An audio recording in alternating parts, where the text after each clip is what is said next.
The best of Money Matters. The Big Story. Welcome to The Big Story. I'm Nadiah Koh.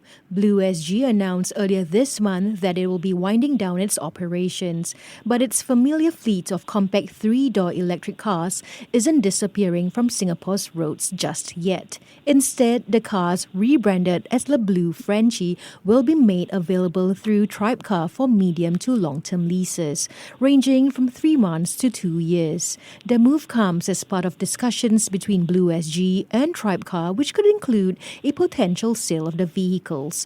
With leases starting at about $799 a month, far below typical EV rentals in Singapore, the arrangement is expected to draw strong interest from both individuals and businesses, even as questions remain about the car's age, mileage, and long-term viability. So why did BlueSG decide to pivot in this direction?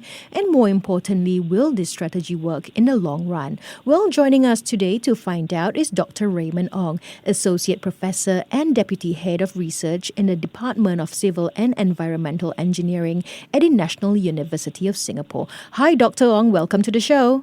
Hi. Thank you. All right, Dr. Ong. So BlueSG announced that its cars, now rebranded as the Blu Frenchy, will return on the roads through Tribecar for longer-term leases. This is a big change from the 30 minutes rentals people are familiar with. So why did BlueSG choose this path, pivoting from short-term rentals to longer leases?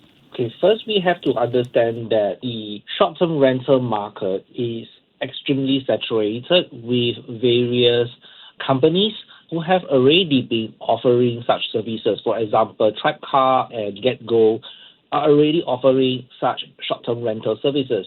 So the question is, if we want to go for a longer short-term rental services, like what BlueSG is looking at, or even longer leases in months or more, then we are looking actually at potential families or potential individuals who might not have that capital funds to actually pay for a car, especially an electric car if they are looking into it, and yet they want some form of stability and convenience to drive. And I think this is the target that BlueSG is looking at, and they are transiting from their current short-term leasing model to what we call a short-term rental model and to longer leases in this aspect. Right, but was the decision mainly about extending the life of the vehicles or more about testing a new business model before their 2026 relaunch? It is really about the financial viability of the existing model prior to this change.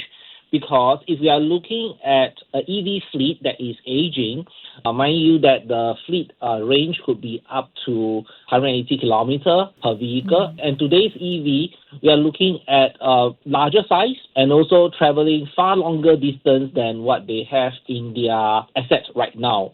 And this means that should they continue to run this model as per the past, is it really financially viable anymore? And that is why they have to look for better financial model to actually, or even an operation to actually being viable as a business.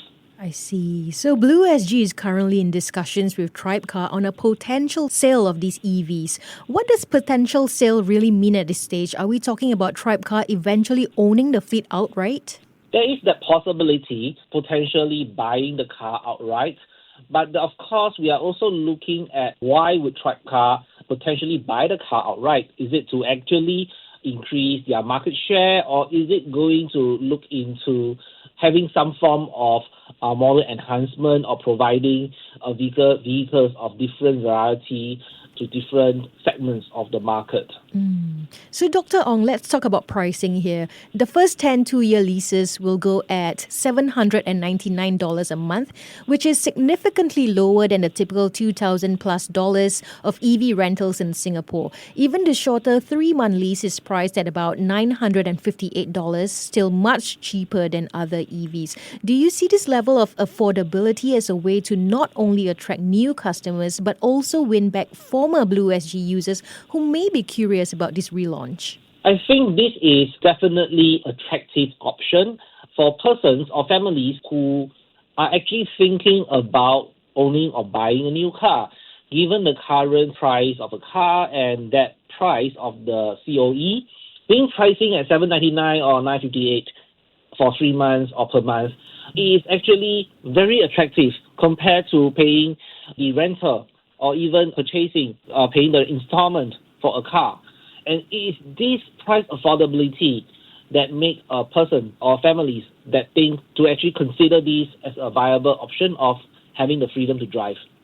Right, but with the cars having a shorter driving range of about 130 to 150 kilometers compared to larger EVs, how do you see them fitting into customers' needs? Well, if we look at the average mileage that a typical Singapore driver clock, let's say we are talking about an average of about 50 kilometers a day.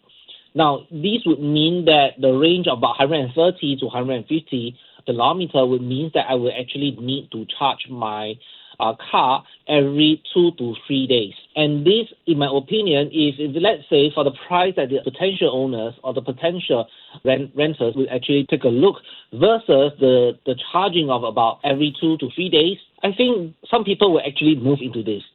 And do you think it could open more doors for Singaporeans to experience EV ownership indirectly? Yes, definitely. Singapore drivers would definitely have that option to experience driving at a much cheaper rate than owning an electric vehicle at this point in time.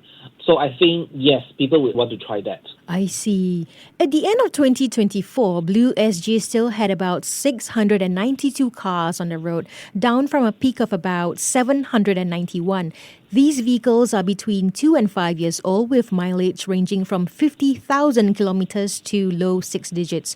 How many of these cars do you expect will move over to Tribecar in the first wave? And realistically, how long do you see them staying roadworthy given their age and the COE cycles? I think instead of looking at how many would actually move over to Tribecar in the first wave, I think most likely they will do an engineering assessment to see whether the electric vehicles actually meet the roadworthiness and in terms of the state of the vehicle, the state of the parts, any part that need to be repaired, and so on.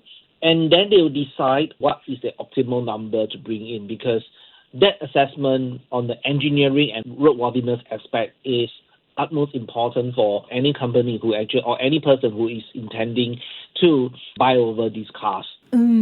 Tribecar has also announced that they have reported strong interest after announcing this move on social media, but leasing does carry certain risk for consumers. The accident excess liability is set up to $6,000 unless customers opt for a higher monthly fee to reduce it. Do you see this as a potential barrier to adoption? Well, I think that potential customers should really opt for the higher monthly fees to reduce the risk in the event of accidents.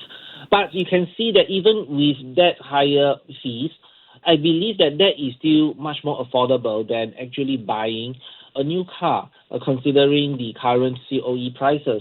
So ultimately, it's a very economic decision to make for individuals.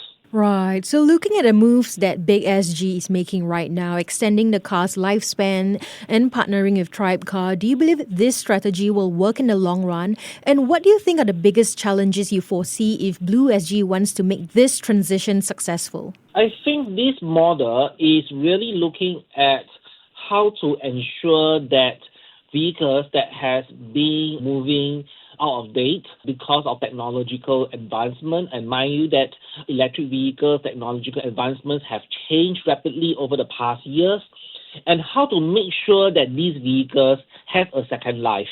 I think that is a part and parcel of an asset renewal strategy while making them financially viable. And this strategy could also be forms of strategy when perhaps other new vehicles, newer electric vehicles assets are approaching perhaps mid-life or even towards the end of their battery life. And I think this is something that is worthy to look at Now, regarding on whether the strategy will work in the long run, ultimately, it is really the economics at play on whether the technology has it plateaued or is it still advancing rapidly. And I think in order for BlueSG to make this transition successful, they would actually need to be very wary about the technology aspect and the life cycle aspect of the electric vehicles, regarding on what they have now and potentially what they want to get in the future. Some great insights there, Dr. Ong. Thank you so much for your time today. Yeah, thank you. Thank you. That was Dr. Raymond Ong, Associate Professor and Deputy Head of Research in the Department of Civil and Environmental Engineering at the National University of Singapore. This has been The Big Story with me, Nadiah Koh. To listen to more great interviews, download our podcasts at audio.sg or download the audio app. That's AWEDIO, audio at the App Store and Google Play.